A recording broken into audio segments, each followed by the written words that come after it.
આજે ફાગણ સુદ પૂર્ણિમાના દિવસે ચંદ્રગ્રહણ હોવાથી અંબાજી મંદિર દર્શન માટે બંધ રહેશે। વહેલી સવારે મંદિરમાં આરતી બાદ મંદિરના પટ બંધ કરી દેવાયા છે।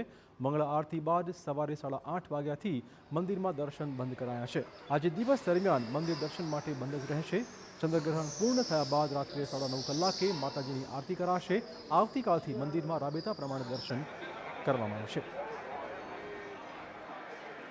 ચંદ્રગ્રહણની ખગોળીય ઘટનાને કારણે વેદ લાગતો હોય ધાર્મિક પરંપરા પ્રમાણે મંદિર 8 વાગ્યા પછી મંગલ કરવામાં આવેલ છે અને જોકે સવારે 6 થી 8માં ભક્તોની ભારે ભીડ જોવા મળેલી હતી।